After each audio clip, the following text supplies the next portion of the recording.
Hello, everyone. Thank you for listening and watching. My name is Nefertiti, and you can find my information in the description box below. It's been a while. I think it's been about 2 months since. And if you saw my community post, I think that was about a month ago. I've actually been working on a project, which is complete now, but I took on a work project, something I had to do in the 3D practical to make sure that my son and I were financially stable. But the funny thing is, I know now that it was orchestrated by spirit because during this time I went through a massive energy shift, dark night of the soul, all of that. This one was very intense. And it's leading me to channel this message today. But first off, I wanted to just let you guys know, yes, I'm fine. I just had to step away for practical concerns and, of course, to do this healing work. But I am definitely back. I will be posting daily energy readings as the astrology dictates. So it won't be every day, but almost. And I will be doing the pick and energy readings videos for the new moons and full moons. And I know that I'm going to have a lot of channeled messages coming through. That's just something Spirit told me. So this shift, this time away was necessary for me. And it's interesting, I have been listening to a lot of other teachers that embody divine feminine energy. And it seems like this is a collective theme for the divine feminine. Now, this is showing up in a lot of different ways, but I've noticed that people have pulled back from their content creation schedules or they've taken a break altogether. Some people have expressed that they are going to be working more intuitively with their schedule. So again, I feel like this is an energetic thing that we're all kind of going through. So I wanted to just talk about some of the messages that Spirit wants me to transmit today. And yeah, so let's go ahead and get into this. So as I'm making this video, we're in the energy of the Sagittarius full moon eclipse, which is exact on May 26th. But we know eclipse energy is kind of more expanded than a normal full moon or new moon, right? It can play out for over 6 months, 3 months before, 3 months behind, or even longer, depending on aspects in the chart. And I'm a Sagittarius sun, and I also have 3 other planets in Sagittarius, maybe 4. And it's interesting, this energy is really stabilizing me a lot. I'm going through a lot of energetic purging for sure, but I feel like I'm finally coming back to me. That's the only way that I can describe it. Really getting more focused on my divine mission, my purpose, and eliminating distractions, eliminating the projects, the points of focus that are no longer serving me in a positive way. And doesn't mean that they were negative. They're just no longer a part of my journey. And so I feel like as a collective, as the Divine Feminine Collective, we're all kind of looking at our life and all of the different aspects of it and really trying to decide what's important, really honing in on those things that deserve our energy. One of the messages I got was to talk about the use and misuse of divine feminine power. So when we think of divine feminine energy, it's receptive, it's passive, it's flowing. Spirit has shown me the many ways that divine feminine power and energy can actually be controlling, which in fact distorts this energy. So how do we misuse our divine feminine power? I'm going to talk about 4 different ways that Spirit showed me. So manipulation is the first one, especially emotional manipulation. This is something that I feel divine feminines. And let me just make a side note. When I say divine feminine, this doesn't necessarily refer to gender or sex. We all embody divine masculine, divine feminine energies, but I feel like within each individual, one of these energies is more prominent. So I myself identify as a divine feminine, but I do know females that identify as divine masculines. So, just take that if it resonates. All right. But anyways, manipulation is one of the first misuses of divine feminine power. And we do this through emotional manipulation, right? Guilt tripping people, being the victim, right? The second misuse of divine feminine power is insecurity. And this is a misuse of power because being insecure is a choice.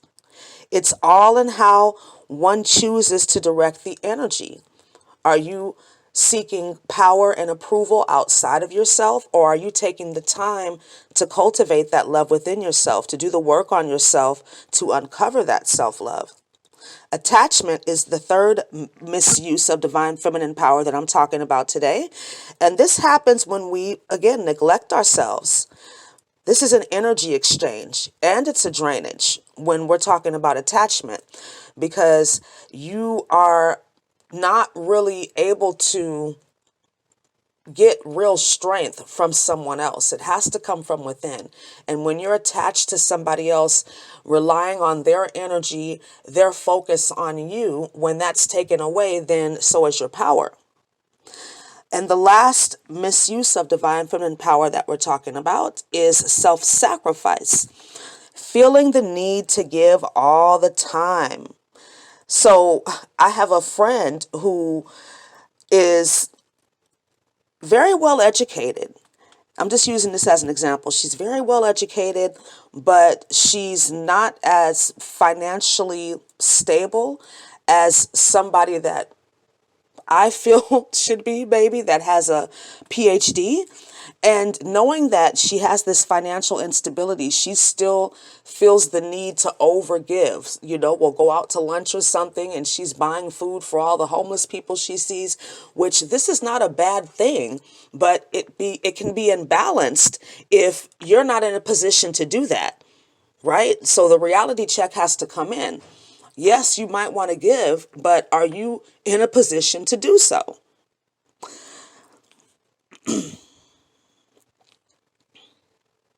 So how do we tap into divine... Cut that.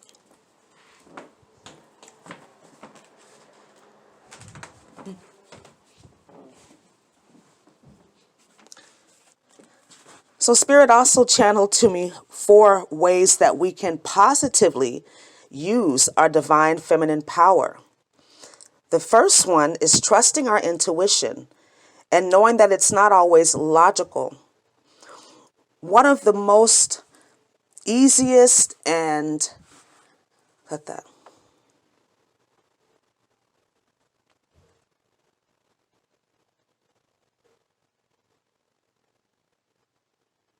So now that we've talked about how we, generally speaking, misuse divine feminine power, let's talk about how we can tap into divine feminine power in a positive way. How can we use the energy to serve us? First off, trusting your intuition, which is not always logical, and we need to know that. One of the easiest ways to connect to your intuition is to focus on your breath, to take very deep breaths.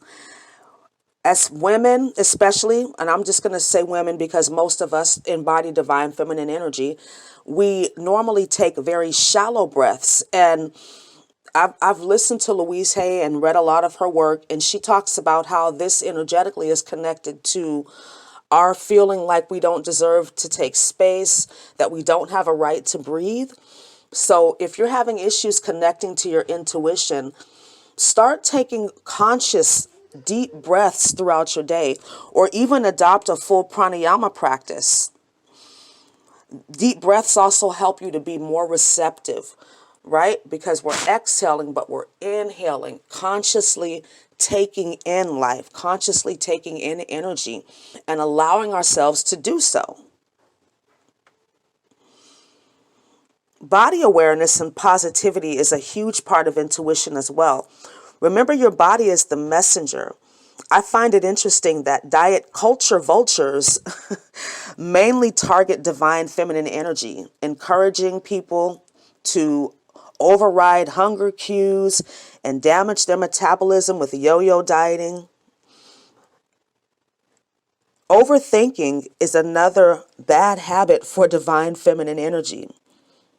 When this happens, it means that, again, we're not trusting, we're not allowing, but this also means that we can become aware of our choices of thought and choose to think positive thoughts over and over again, right? Using that ability of overthinking to our benefit. Positive affirmations, repeat those over and over and over again until you start to cultivate that feeling within yourself. Then you can receive. Another way to positively use divine feminine energy is to learn to be vulnerable in a healthy way. Now, this is facts. No one likes to be vulnerable, but the divine feminine can also use this as a manipulation tool, consciously or subconsciously. I saw this a lot during my time that me and my son spent in the homeless shelter. You know, how people would ask for help or not ask for help, or how they would play victim when there were so many opportunities available, so many resources available at this particular shelter that we were at. It was interesting to see how people still chose to complain, to not do anything. But then there were others who utilized all of the services, you know, were very grateful, and they were able to move on with their lives a lot quicker. Vulnerability takes courage, real courage. Vulnerability is risky, which is why sometimes the universe has to present us with circumstances that will help us develop this quality in a positive way if we can see it from a higher perspective. Being vulnerable is the only way to have deep and truly meaningful connections. Vulnerability is connected to our intuition. So knowing when to be vulnerable and knowing when to protect your energy, that's very important. I feel one of the shadow traits of vulnerability is laziness. That's just my personal opinion. But vulnerability ultimately sets us free because we're not. And know that as long as you are in a relationship with anyone, you are going to get hurt. So don't allow the fear of a broken heart or pain to deter you from having meaningful relationships, because that's just a part of it. Slowing down is another positive use of divine feminine energy. We often feel as divine feminines that we can't slow down, right? We feel guilty when we know we're not taking care of everything or doing everything, checking off that to-do list. I know I feel very guilty when I take a break and I still have work to do. This is my personal issue. I know none of y'all go through that. But then I feel guilty for feeling guilty for taking the break. So it's just a vicious cycle. Divine feminines can get burnt out and will keep going anyway and then resent everyone and everything around them when they finally feel like collapsing or actually do collapse. And this is not fair because we're making the choice to overextend ourselves. We're making the choice to not create healthy boundaries.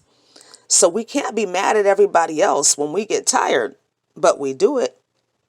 The truth is, divine feminines, if we want more time, more freedom, and more control of our energy expenditure, we need to be comfortable saying no, even to our kids. This is a big one for me. We need to stop glorifying being busy.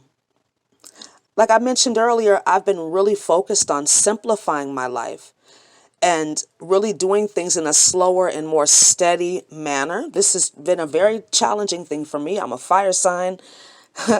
I like things done quickly. But, you know, even though it's not natural for me at all, and I still struggle, I remember why I'm doing it. Surrendering. as a positive use of divine feminine power, being comfortable with the unknown. Divine feminine energy innately knows how to surrender, right? Pregnancy and childbirth is a very surrendered process. So if you don't have children yet and you plan to, and you have issues with surrender, trust me, this will teach you how to do that. Surrendering means going with the flow that you have created. I'm going to repeat that again. Surrendering means going with the flow that you have created. It means giving up what we think should be happening for what is actually happening. This is the only way to maintain joy. In other words, not letting the world take away the joy that was given to us by Spirit via the positive use of our divine feminine energy. And it's available to us under any circumstances as long as we're willing to surrender to the process. In order to have peace, we have to sacrifice control. It's easier said than done. But with most spiritual work, sacrifices are involved. Divine feminines must find a way to surrender control, worry, money concerns, relationship concerns, future concerns. What this really means is surrendering to self-love, surrendering to change, and surrendering to Spirit. So remember, divine feminines, that Spirit works with intention. Why we do what we do. Why do we want what we want? It's important to remember to come back to that, right? Intention is not something that we do. It's something that we connect to. I really hope that you enjoyed this channel, and I hope that it's helpful for you. Please like, comment, subscribe, and share. And I look forward to speaking to you again really soon. Have a wonderful day. Namaste.